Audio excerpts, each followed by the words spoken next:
خادم حضرات جب ہم کہتے ہیں کسی کو کہا کہ مجھے دم کر دو میرے سر میں درد ہے تو ہم اسے کہتے ہیں جاؤ نا ایسپرین کھا لو یا کوئی اور درد کی گولی کھا لو. جب انسان کو اللہ نے عقل دے دی اس کے بعد آپ کا یہ حق نہیں بنتا کہ آپ واپس جا کے پیروں فقیروں کے پیچھے پڑ جائیں کہ میری ٹانگ میں درد ہے یا میرے ناک میں خارش ہو رہی ہے. بھیا فرسٹ آف آل وی سے we will only treat a problem where doctors will fail.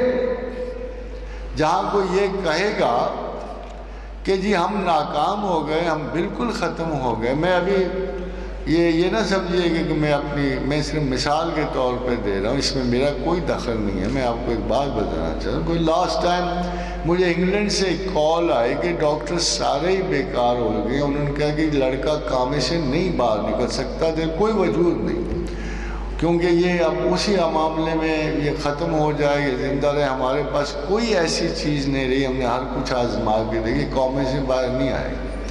تو میں نے جناب علی کرم اللہ وجہ کی ایک دعا ان کو بھجوا دی. وہ ہوا اس طرح تھا کہ حضرت علی کرم اللہ وجہ بیٹھے ہوئے تھے تو ایک شخص تیزی سے بھاگتا ہوا قریب سے گزرا. تو علی نے کہا اے فلاں تجھے کیا ہوا ہے؟ کہنے کا کہ علی میرا بھائی بالکل موت کے دروازے پہ ہے, ہی may die any moment, اور میں اس لیے بہت پریشان. تو علی نے فرمایا کہ اپنا تو چاہتا ہے کہ وہ ٹھیک ہو جائے؟ تو وہ انوائے ہو گیا, کہتا ہے یا علی آپ کو اس وقت بھی مذاق سوچا ہے, میں نہیں چاہوں گا کہ وہ ٹھیک ہو جائے. تو کہا پھر اس سے دعا کر.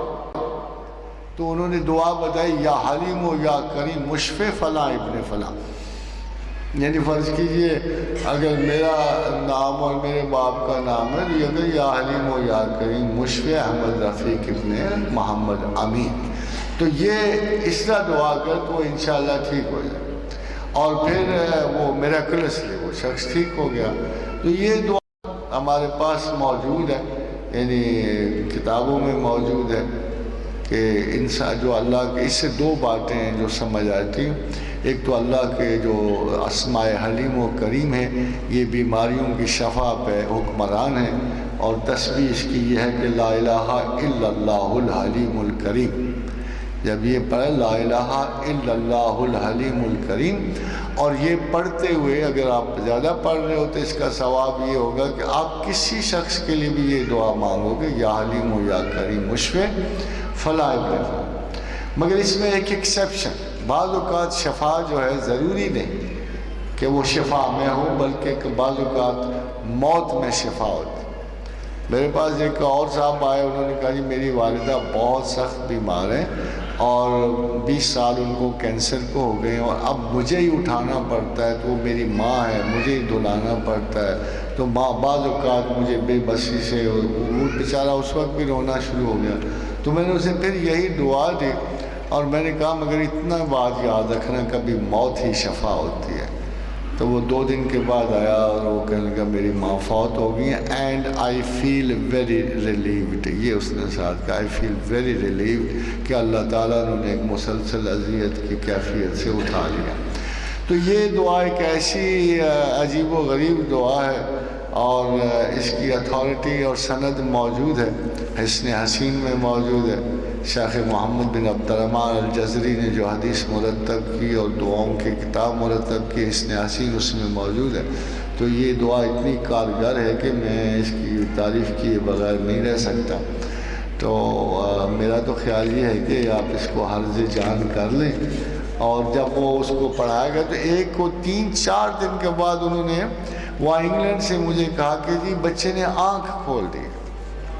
اور you know what doctor said, doctors نے کہا کہ ہمیں نہیں پتا کہ اس کو کیا ہوا ہے مگر یو کین کال اٹ کہ یہ کوئی معجزہ ہوا ہے, میریکل ہوا ہے, اور کوئی وجہ نظر نہیں آتی کہ. اور 15 دن کے بعد وہ بچہ آہستہ کھیلتا ہوا تو نہیں, تھوڑا سی ابھی بھی اس کی ٹانگیں خراب ہیں, but otherwise he is okay and he came back home. تو یہ میں اس لیے آپ سے کہہ رہا ہوں کہ دعا اس وقت استعمال کرنی چاہیے ویسے بھی تو دعا میں بھی تو خدا کا حکم ہی اثر کرے گا نا. جب بھی آپ دعا مانگو گے تو آپ اللہ سے اس کی جیسے اسال اللہ العظیم رب العرش العظیم یشفیہ کا ہم دل میں بھی دعا مانگیں یا اللہ ہمارے مریض کو شفا بخش دے.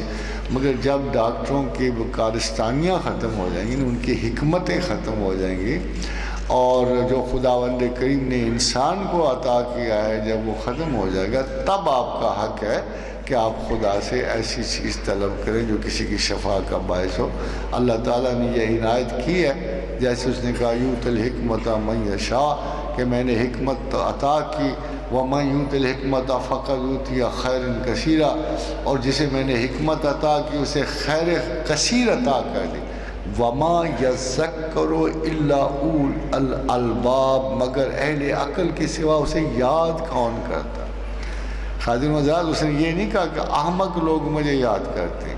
جو سمجھدار لوگ ہیں جو جاننے والے ہیں جن کو پتہ ہے کہ ہر چیز کا انجام جو ہے ان تھریڈز کا انجام جو ہے ان کی انگلیاں اس دستے کارگر میں ہیں تو وہ ہمیشہ ہر معاملے میں خدا کو یاد کرتے رہتے ہیں اور باوجود اپنی خطاؤں کے اور حماقتوں کے اور کم فہمیوں کے وہ اللہ کی طرف رجوع کرتے رہتے ہیں. اسی لیے خداوند کریم نے بہترین دوستوں کی جو کوالٹی گنوائی ہے وہ شاید نمازیں پڑھنی نہیں اتنی مگر ایک بہت بڑی کوالٹی جو گنائی ہے کہ انہو اواب حلیم کہ وہ ہمیشہ پیچھے مڑ کے دیکھتا تھا اپنی ہر چیز میں وہ خدا کو کنسلٹ کرتا تھا کہ اللہ آپ کیا کہتے ہو, آپ کا حکم کیا ہے, آپ کی مرضی کیا ہے, آپ سے دعا مانگ رہا ہوں, آپ سے طلب کر رہا ہوں, آپ ہی انجام کار ہر چیز کو رواں کرنے والے ہو, ہر چیز کی روک تھام آپ ہی کرنے والے ہو.